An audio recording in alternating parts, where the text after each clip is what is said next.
العالمين الصلاة والسلام على سيد الأنبياء والمرسلين وعلى آله وصحبه أجمعين أما بعد افروز علماء کرام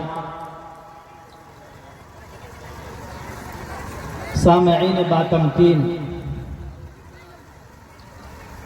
میں تو اس پروگرام کا میزبان ہوں اور آپ حضرات میری گفتگو میری باتیں سنتے رہتے ہیں۔ حق تو یہ ہے کہ ہم اپنے مہمانان کرام کو سنیں، لیکن ہمارے ساتھیوں کا اصرار تھا کہ میں اس پروگرام کے حوالے سے اپنی کچھ باتیں آپ کے سامنے رکھوں۔ بزرگان ملت،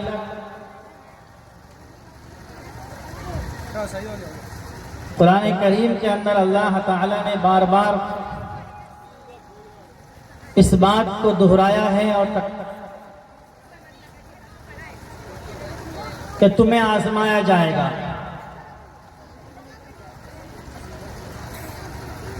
تمہاری جانوں کے ذریعے سے بھی، تمہارے مال کے ذریعے سے بھی، تمہاری اولاد کے ذریعے سے بھی تمہیں آزمایا جائے گا۔ اسلام کی پوری تاریخ ہمیں یہ بتاتی ہے کہ اسلام کے ابتدائی زمانے سے لے کر آج تک مسلمانوں کو آزمائش کا، فتنوں کا، مشکلات کا سامنا کرنا پڑا ہے، اور جب بھی کوئی دین حق کے ساتھ کھڑا ہوا ہے، اللہ کی عبادت کے لیے کھڑا ہوا ہے، شریعت کی حفاظت کے لیے کھڑا ہوا ہے، اس کے ساتھ مشکلات آئی ہیں۔ اور دوسری طرف یہ بھی سچائی اور حقیقت ہے کہ جو لوگ استقامت اختیار کرتے ہیں، جو لوگ جم جاتے ہیں، ان کے ساتھ اللہ کی مدد آتی ہے۔ ابن کثیر نے ایک واقعہ تفسیر ابن کثیر کے اندر لکھا ہے اور فرماتے ہیں کہ قباس بن مسلم ایک شخص ہیں، وہ کہتے ہیں کہ ہم 3-4 لوگ تھے، رومی بادشاہ نے ہم لوگوں کو گرفتار کر لیا اور یہ کہا کہ تم دین سے پھر جاؤ، اور اگر تم دین سے نہیں پھرے تو اسی کھولتے ہوئے پانی کے اندر ہم تمہارے سر کو کاٹ کر کے ڈال دیں گے۔ ایک شخص دین سے پھر گیا، مرتد ہو گیا، اسے چھوڑ دیا گیا۔ دوسرا شخص مرتد ہو گیا، اسے چھوڑ دیا گیا۔ تیسرا شخص مرتد ہو گیا، اسے چھوڑ دیا گیا۔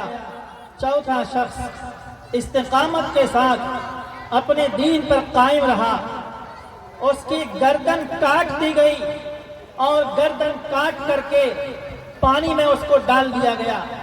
اس کا پورا جسم پانی میں گیا اور جانے کے بعد اس کا سر باہر نکلا اور ان تینوں کی طرف دیکھ کر کے کہا، یا فلاں یا فلاں یا فلاں۔ قال اللہ تعالی، یا ایتھا النفس المطمئنہ ارجعی الی ربک راضیۃ مرضیہ فادخلی فی عبادی وادخلی جنتی۔ یہ ایک عجیب و غریب منظر تھا کہ کٹا ہوا سر اپنا پانی سے اوپر ہو رہا ہے اور ان تینوں کو خطاب کر کے اس کا نام لے کر کے یہ کہہ رہا ہے اور یہ کہہ رہا ہے کہ خدا کی یہ بشارت آئی ہے، ارجعی الی ربک، میرے نیک بندوں کے ساتھ شامل ہو جاؤ، میری جنت کے اندر داخل ہو جاؤ۔ اس منظر کو دیکھ کر کے وہ تینوں کے تینوں واپس اسلام میں داخل ہو گئے۔ قباس بن مسلم کہتے ہیں ایسا منظر ہو گیا کہ سارے عیسائی اسلام قبول کرنے کے لیے تیار ہو گئے۔ بادشاہ نے فوراً مجلس کو برخاست کر دیا۔ یہ واقعہ ابن کثیر نے لکھا ہے۔ قرآن کریم میں اللہ رب العزت نے ایک دوسرا واقعہ نقل کیا، قتل اصحاب الاخدود النار ذات الوقود، کہ کچھ لوگ ایمان کی حالت میں تھے، استقامت کی حالت میں تھے، بادشاہ نے ان لوگوں کو ایمان سے پھرنے کے لیے کہا کہ ایمان سے نکل جاؤ، خدا کی وحدانیت کا انکار کر دو، اور نہیں تو اس دہکتے ہوئے خندق کے اندر تم لوگوں کو ڈال دیا جائے۔ بڑا خندق بنایا گیا، لوگ اسلام پر جمے رہے اور خندق میں جاتے رہے۔ ایک عورت کے گود میں ایک معصوم سا بچہ تھا، اس عورت کو بھی لایا گیا، اور اس معصوم بچے کو دیکھ کر کے عورت اپنے ایمان سے پھرنے لگی۔ اس نے ارادہ ہی کیا تھا، اللہ تعالیٰ نے اس بچے کی زبان میں گویائی دی اور اس بچے نے کہا کہ ماں انتظار کیا کرتی ہو، جنت تمہارا انتظار کر رہی ہے۔ یہ واقعہ قرآن کریم کے اندر اللہ رب العزت نے لکھا ہے۔ آپ سب پڑھے ہوئے ہیں اصحاب کہف کا واقعہ۔ 7 نوجوان تھے، استقامت کے ساتھ اللہ کی وحدانیت پر عمل کر رہے تھے، خدا کی وحدانیت پر عمل کر رہے تھے۔ بادشاہ نے ان لوگوں کو نمٹانے کی کوشش کی، وہ سب بھاگ گئے اور جا کر کے ایک غار میں چھپ گئے۔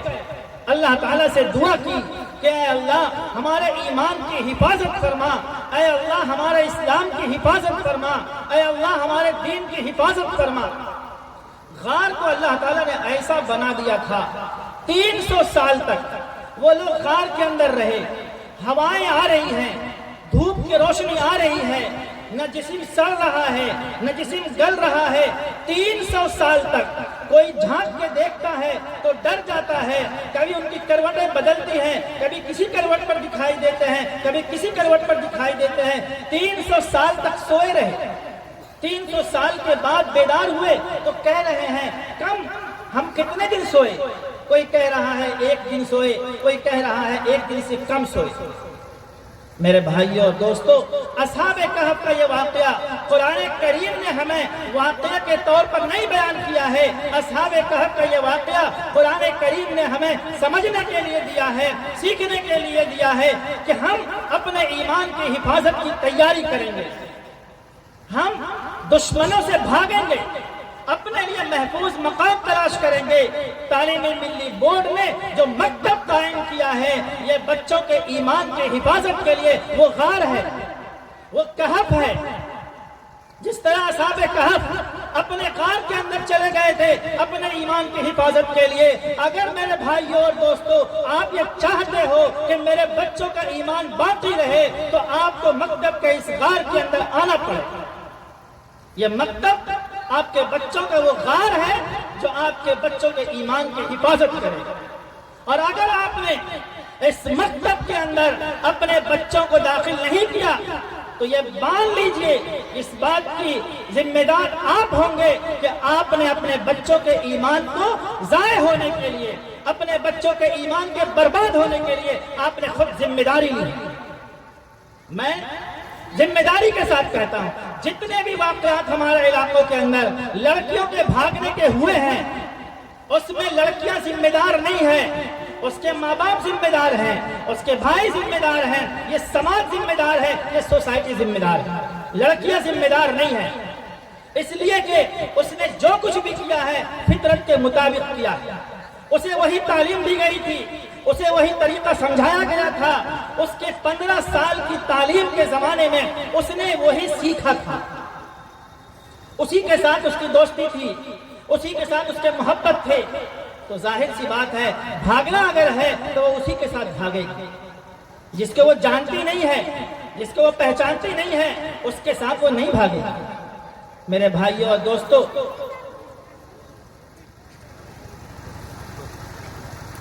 تعلیمی ملی بورڈ کے اس پروگرام میں آپ حضرات شریک ہیں۔